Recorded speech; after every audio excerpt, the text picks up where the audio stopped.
जैसे कि हम लोग आज छठ घाट पे आई बनी तो कुछ ऐसा चीज होखे कि भक्ति भाव भजन से होके रहुआ सब लोग मूड मिजाज बना के आई।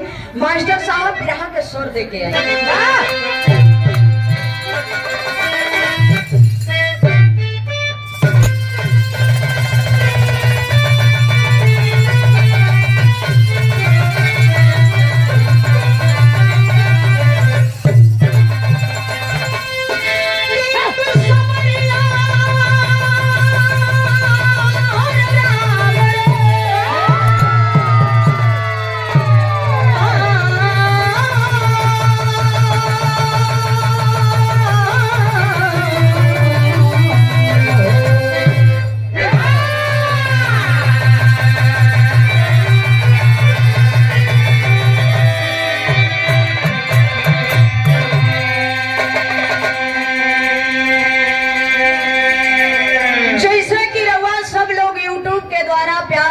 सम्मान पगली के देला आज इस बिरहा के माध्यम से ए भैया भैया भैया अब देखा ऐसे बरियार हथियार हमारे पास हो ना खाओ जी कह लेके आई लुआ का लेके चले ना चरौले करते हैं 4 लाइन के भूमिका में लिखना मास्टर साहब कैसे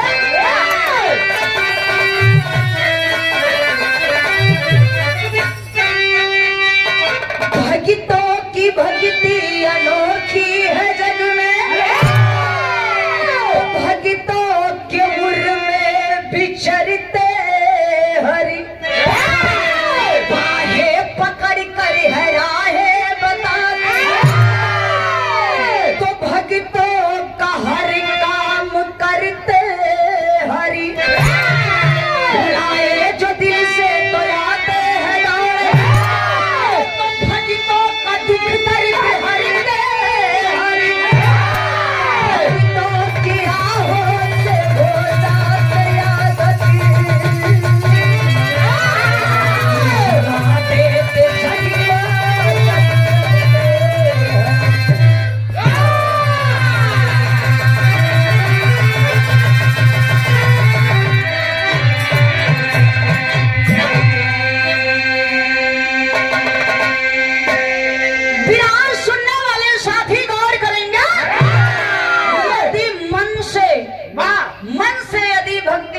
छठी मैया हो दुर्गा मैया हो कोई भी भगवान हो यदि मन से भक्ति करेंगे तो आपको फल जरूर मिलेगा।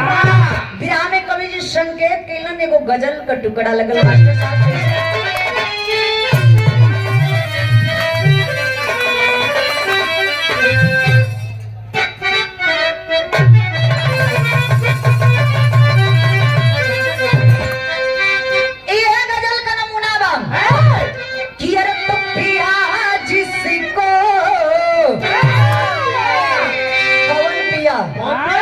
इतना चैनल वाला भाई हुन पिया ऐसन होलन पिया 2 प्रकार को होला एगो पिया दिल से प्यार करेलन एगो है पिया हुन कौन कि जो रॉन्ग नंबर से पटत हुन व्हाट्सएप से पटत हुन आजकल तो सोशल मीडिया पे फेसबुक पे हमनी का यूट्यूबवा पे नंबर बा तो कभी कभी ऐसा फोन आवेला कि 12 बजे रतिया का सीमा जी क्या कर रही हैं तो तुमके का बताई भैया बिरहा गावत है रिहर्सल करत है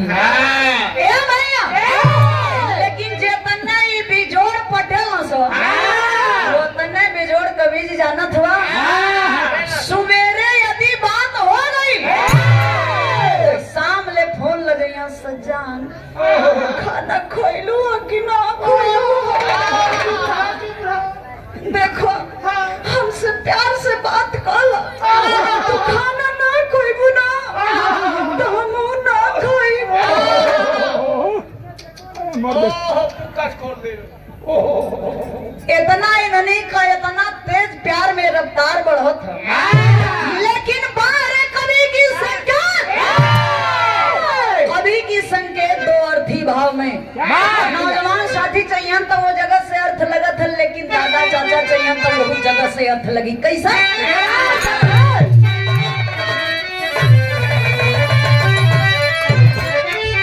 अरे पपिया जिसको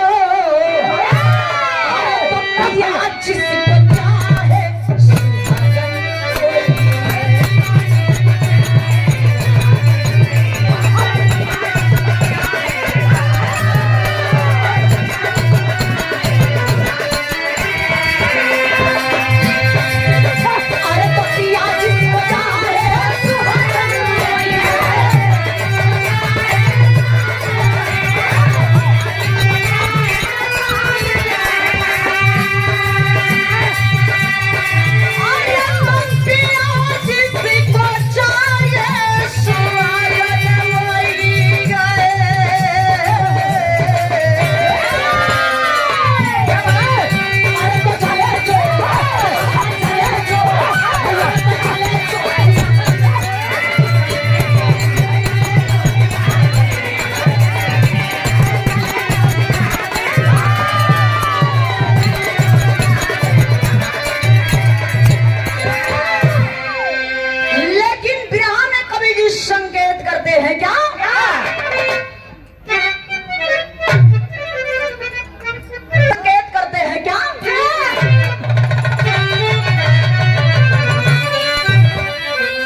जुदाई विराह में कवि जी संकेत किए नजम का लाइन लगल विराह का कहानी शुरुआत हो गई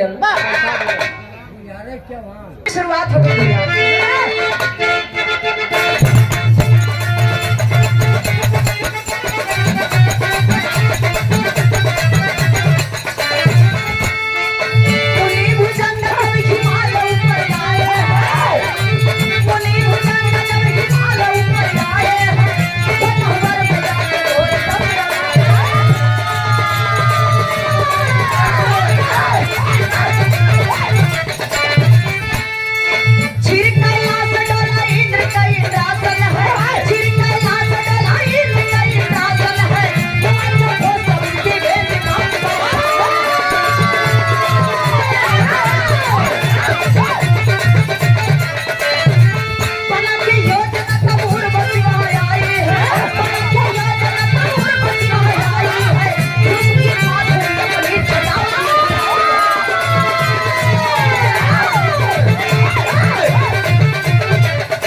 हो गए इतना घनघोर तपस्या कैलन कि उनके तपस्या से इंद्र महाराज के इंद्रासन डगमग होके लगल हिल्ले। ए भैया इंद्र महाराज उर्वशी नाम के परी के बुला के आवाज दिए कि ए उर्वशी के मृतलोक में देखा कौन ऐसा तपस्वी बा की अकरा तपस्या से हमार इंद्रासन डगमग हो ए भैया उर्वशी चढ़ल जवानी का वह झकोरा हो 16 से 18 साल के बीच में आऊ 16 सिंगार 32 अविरन कह के आंख में गजरा बाल में गजरा होठ पे लाली कान में बाली कमर में करदन पाँव में छागल जिया राजा जब चलल बाकी ना कैसा चलन मर कहवा काजर लगाए के फेंकू भैया तेजी भैया तेजू भैया जब मर कहवा काजर लगाए के चलल की ना तो हरे जैसन सिंगल पसली का मर्द जब देखे ना कहे आए हाय हाय क्या माल है नहीं जब माल देखा था तो तू बतिया वहाँ का बात कर जो नहीं पतरी में खाला वही पतरी में छेद करवा जानो ए भैया आखिर में मुनि भुजंगा के जाए के लगल घोरी आवे उर्वशी लगल घोरी आवे मुनि भुजंगा का तपस्या भाग नहीं होता ए भैया 1000 पलावट कैलस सब मुनि भुजंगा का तपस्या नहीं बन गई तो हार मान के जाए के वन के दही पर शकुंतला गए सिंगार 32 वीरन खाई के ए भैया आइल बा मृतलोक में देखत बा कि मुनि भुजंगा तपस्या करत हुवन तपस्या में लीन हुवन जाए के उनके अरिया बगलिया लगल घोरी आवा 1000 फेरा कैलस मुनि भुजंगा को तपस्या भंग नहीं होता जाए के उर्वशी बैठल मुनि भुजंगा के दहिनी जांघी पर बैठल कबले मुनि भुजंगा लगल ताके टुकुर टुकुर ताकत हो मुनि भुजंगा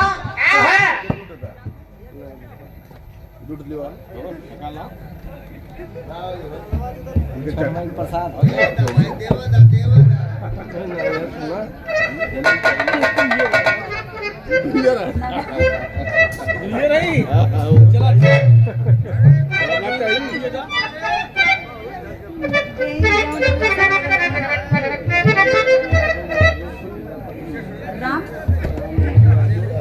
राम हो पहले दिखा दी दिखावा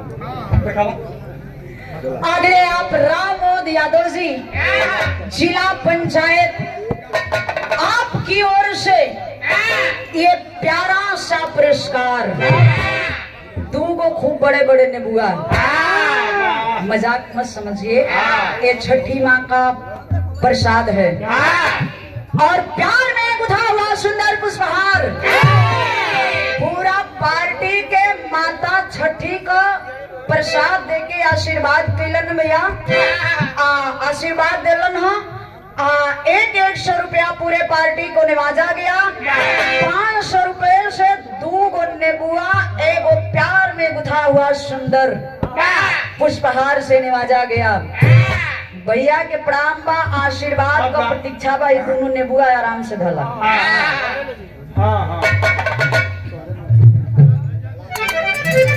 प्रणाम बा आशीर्वाद का प्रतीक्षा बा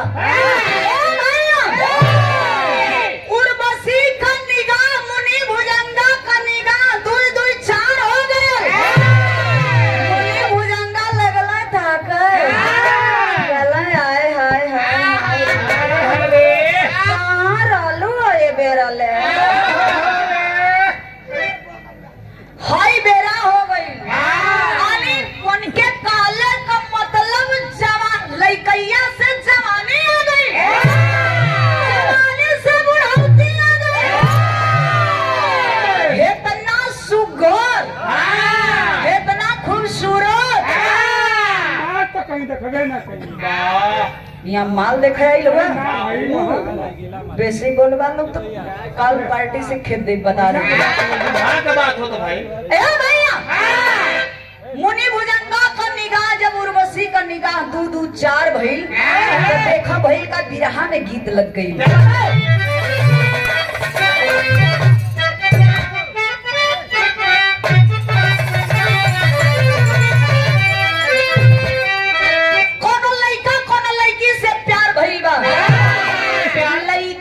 भी बोलावत लड़की दौड़ के चली आवे एक दिन लड़कवा फोन कैलस कल से जान तनी जल्दी से आ जेबू आ तुमसे मिलल बड़ा जरूरी बा कलश कहाँ कलश की ओजा छठ घाट बड़ा बेजोड़ लगल बा और राम खिलावन यादव प्रधान जी के जानत हो ओजा तनी मिले खातिर आ जैतू तो हमार दिल के सुकून मिल जाई देखबा तो आई ना चलाक हुआ दुनिया के संगे संगे हम चलाक हो गए लड़किया पहलस का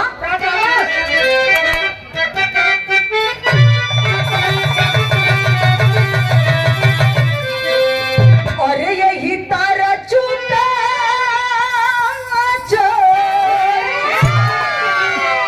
अरे कहिया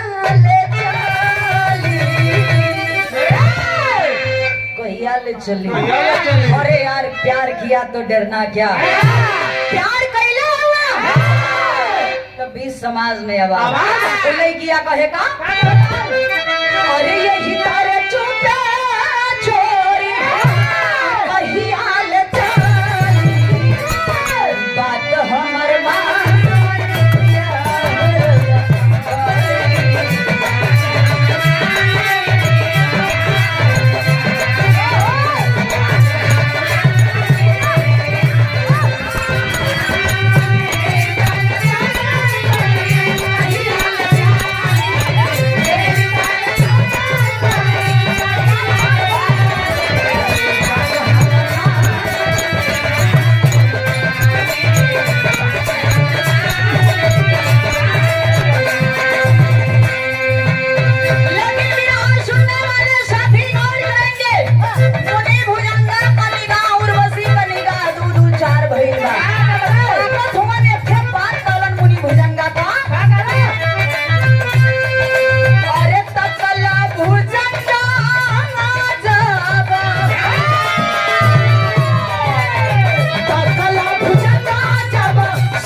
तो भंग हो गया। अरे बाप रे बाप, आवाज दिया कि है उर्वशी, क्या तूने मेरा तपस्या भंग किया ना, तो तुम्हें मेरा श्राप है कि तुम घोड़ी हो जाओगी। अरे बाप रे बाप, जब इतना उर्वशी संलग्न हो गया पे अखिया से लगल आंसू झरझर झरझर चले, हाथों जोड़ के कलश नहीं मुनिवर नहीं, इतना घोर अपराध हमरा संगे मत करी। आखिर भैया बहल का बिरहा के शैली में बतावे के पड़ल।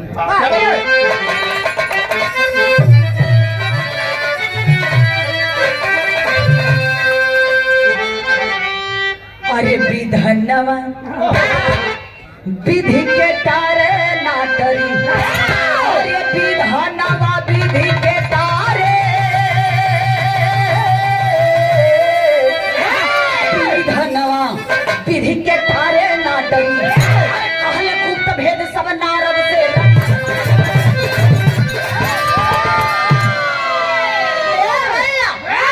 उर्वशी कलश की मुनिवर आखिर में इस श्राप हमारे कैसे भंग हुई, ये हमके श्राप से कब मुक्ति मिली। मुनि भुजंगा कलन की जाओ, जब 3:30 बजे इकट्ठा होगा तो घोड़ी के शरीर से मुक्ति मिल जाएगी। इतना बतिया उर्वशी सुनलस हो बाबू, अखिया में आंसू लेके चल दिलस जंगल की ओर। वही जंगलवा में एगो डम्बू राजा नाम का शिकार खेल बन गइल। घोड़ी के ऊपर नजर पड़ल, धीरे धीरे डम्बू राजा वो घोड़िया के नजदीक जाए के घोड़िया के पकड़ के ले आई के अपने घरवा बांध ले हलन। आज जब अपने घरवा बांध ली हलन, तबले नारद मुनि के पता चलल। आज जब नारद मुनि के पता चलल बाबू, तो उनके खलबली धली है। कलन अब का करी, उर्वशी तो घोड़ी हो गई, हमके कोनो जुगाड़ लगावे के पड़ी, कोनो चाल हमके चले के पड़ी। नारद मुनि चललन, अइलन देखत हुन कृष्णा भगवान का लइका जेकर नाम प्रदुमन बतावल गई। प्रदुमन दुआरी पे खेलत हवा, तबले जाए के कलन है बबुआ। प्रदुमन नीचे से कपार जब हे तरह ताकत हुन तो कलन है मुनिया, कैसन का बात बा, कलन है बबुआ। अकेले खेलत हवा नीक न लगत है, कलन तब तो कलन एगो डंगुआ ले जा के बड़ा खूबसूरत घोड़ी बनले हम, वो घोड़िया के लिया के अपने घरमा बांध लेता। ए बबुआ तई समझ ला, तो के खेलहू में निक लगत, देखहू वाला के निक लगत। कलन ही बात बा, कलन हाँ। तो हम बताइला ए बाबू, 3 गो होठ इतना खतरनाक होला, इतना खतरनाक होला कि जेके चाहो बना दो, के जेके चाहो बिगाड़ दो। जौन की पहला में बाल हट, दूसर का नंबर तिरिया हट, और तीसर का नंबर राज हट। ये तीनों हट बड़ा खतरनाक होला। तो लइका का जिद बा, लइका यदि बाप मतारी से कह दिहल कि हमके है सामान चाहिए, इतना चैनल वाला भाई बैठल हुआ, सच्चाई हो कि ना, केहू तरह बाप अपने लइका के लिए के जरूर दे। अच्छा तो आदमी में एगो बहुत बड़ी खासियत है तेजू भैया, हर मर्दन में एगो बहुत बड़ी खासियत है, इनके में खास करके बात, इनके में खास हाँ तेजू भाई में की हम बताइला 100% में 5% नहीं, लेकिन 95% मर्दन का वो हालत बा तेजू भैया कि आपन लइका आ दूसरे को मेहरारू बड़ा सुघर लागे। तेजू भैया काहे से हम बताइला कि आपन लइका सरवा कितनो करिया हो, काहे न सरवा है सर, काहे न सरवा भसरे, काहे न सरवा एक आंख का ना हो, लेकिन अपन लइका तो लइका है। आ दूसरे को मेहरारू, अपन मेहरारू कितनो गोर रही, कितनो सुघर रही, लेकिन दूसरे को मेहरारू यदि करियो जात है ना, तेजू भैया खाली हे तरे कैले हो, तो देखा वाला मर्द कही आए हाय ये खाली ताक दे, जिंदगी संवर के जान तो दे देती, ताक दे। लेकिन सुनने वाले साथी गौर करेंगे, लइका बाप से जिद कैले बा, जब लइका जिद कैलस तो देखी यहाँ भइल का बिरहा में गीत लग गई भैया।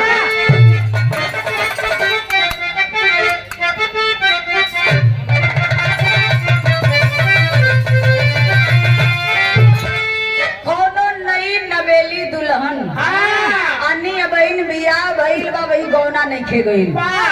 लड़का बड़ा परेशान कैले बा कि देखा न हो मिले के बड़ा मन करत। तो लड़किया एक बात कर ले है का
कालन मुनिवर यदि लड़ाई करे के पड़ी तब कालन की वो समय के बात याद करा भगवान भोलेनाथ तुमके त्रिशूल वरदान में देले रहलन।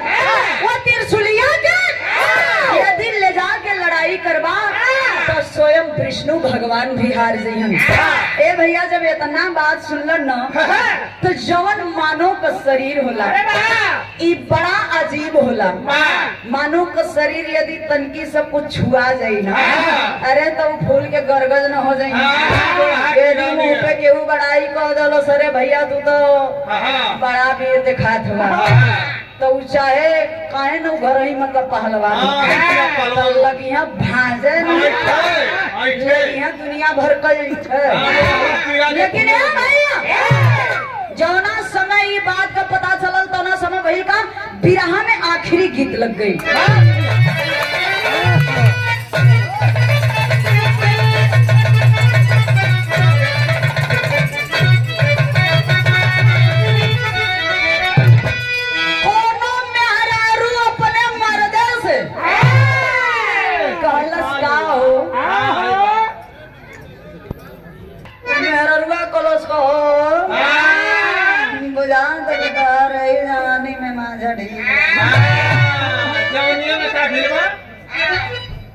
जवानी में माझा ढील मेहरारू धिकारत या मर्दे के कहलस का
दुनिया बढ़ल बा फिकरिया, बच गई दुनिया बढ़ल बा फिकरिया, अरे देवता ये अंजनी से पहले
भगवान का चक्र सुदर्शन जब आसमान में टकराइल तो बुझाइल कि तीनों लोक में से कहू लोक नहीं बची। ए बाबू सब देवता इकट्ठा हो गइलन, आ जब सब देवता इकट्ठा भइलन तो लोग सोचे लगलन कि अब तीनों लोक में से कहू लोक नहीं बची। अंजनी माता हनुमान को बुलाती है, आवाज देती है, बेटा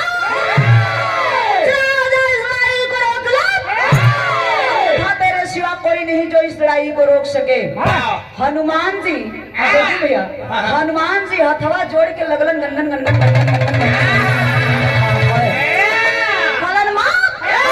मेरा बस की बात नहीं है। अरे बेटा काहे नहीं बस कबा? हनुमान जी बताओ तो, एक तरफ भगवान भोलेनाथ का त्रिशूल, दूसरी तरफ विष्णु भगवान का चक्र सुदर्शन, हमारे बस का बात नहीं है। भैया का भैया अल्लाह का लाइन लगल करा था।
करके बैठे हैं, सोच रहे हैं। तबला वही लड़ाई के मैदान में भीम बलि जब अलन तो वहाँ हनुमान जी एक तरफ से जा करके चक्र और दूसरे तरफ से त्रिशूल पकड़ के नीचे धीरे धीरे उतरे लगलन। जब धीरे धीरे नीचे उतरलन है तबले भइल का खड़ी के अंदाज में बतावे के पड़ल।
समय घोड़ी ना पता हो गई। आज जब घोड़ी ना पता भई तो लोग सोचे लगलन कि जोने घोड़ी खरती ने तना लड़ाई भई, आखिर में वो घोड़ी भई का भई। इतने बतिया सुन के कृष्णा भगवान तनी सा मुस्किया दिया।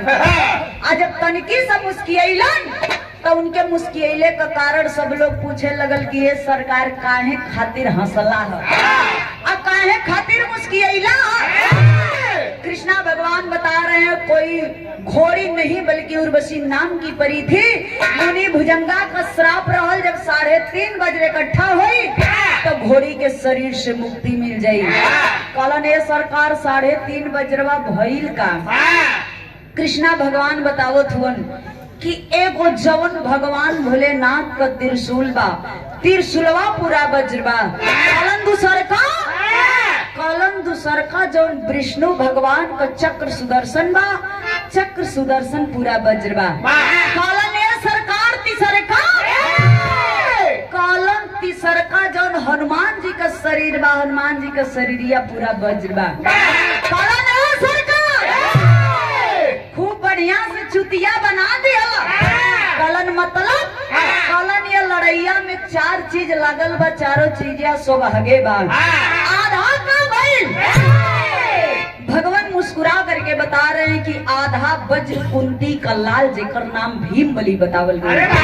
भीम बलि का शरीरिया आधा वज्र बा। तो लास्ट में बतावे के पड़ल गुरु बिहारी गुरु गणेश गुरु रामलाल गुरकारी बच्चन को